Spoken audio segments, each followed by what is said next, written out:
पति ने पत्नी से कहा, काम के लिए बाई रख ले, तुम थक जाती हो। पत्नी अपने पति से बोली, नहीं चाहिए। पति बोला, क्यों? पत्नी बोली, तुम्हारी आदत मैं अच्छी तरह जानती हूँ, पहले मैं भी तो बाई ही थी। जवाब सुनकर पति के उड़े तोते। एक बच्चा अपनी माँ से कहता है, माँ आप मेरे जीवन के बारे में क्या सोचती हो? माँ ने हंसते हुए अपने बच्चे से कहा, मैं तुम्हारे जीवन के बारे में सोचती हूँ कि तुम मुझे कब और कैसे उल्लू बनाओगे। माँ की बात सुनकर बच्चा हुआ शॉक्ड। महिला बार बार वही बात दोहरा रही थी, जल्दी से खा लो वरना हलवा अंकल को दे दूंगी। जब काफी देर हो गई तो मेरे बहन जी से कहा, आपको जो फैसला करना है जल्दी कीजिए, आपके हलवे के चक्कर में मैं 4 स्टॉप आगे आ गया हूँ।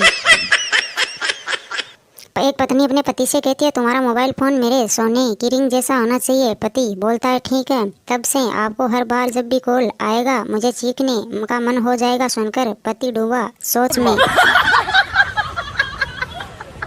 रात के वक्त पति, पानी पिलाओ। पत्नी पानी लेने गई, पति सो गया। पत्नी सारी रात पानी का गिलास पकड़े खड़ी रही। सुबह पति की आंख खुली तो देख के खुश हुआ और बोला, मांगो, क्या मांगती हो? पत्नी बोली, तलाक दे दे कमीने।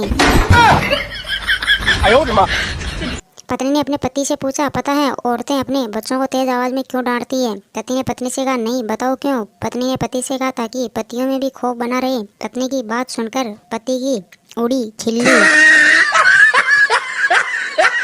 पत्नी ने अपने पति से कहा, जब मैं गाने लगती हूँ तो आप गैलरी में क्यों चले जाते हो? पति ने पत्नी से कहा, मैं इसलिए चला जाता हूँ ताकि लोगों को भ्रम ना हो कि तुम्हारा गला दबा रहा हूँ। पति की बात सुनकर पत्नी के उड़े तोते। रमेश बोला, इस दुनिया का सबसे बेवकूफ़ व्यक्ति कौन है? सुरेश ने कहा, वह व्यक्ति जिसने गर्लफ्रेंड से शादी की है। रमेश बोला, क्यों? सुरेश बोला, क्योंकि उसको शादी के बाद समझ आता है कि गलती करने का मौका सिर्फ एक ही था।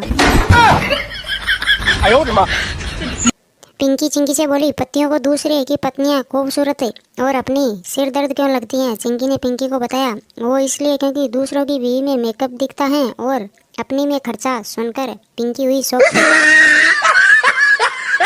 प्रेमी ने अपनी प्रेमिका से कहा, मैं नालायक को भी लायक बना सकता हूँ। प्रेमिका ने अपने प्रेमी से पूछा, वह कैसे? प्रेमी ने प्रेमिका से कहा, बहुत आसान है, नालायक से मैं ना हटा दूंगा। प्रेमी की बात सुनकर प्रेमिका हुई बेहोश।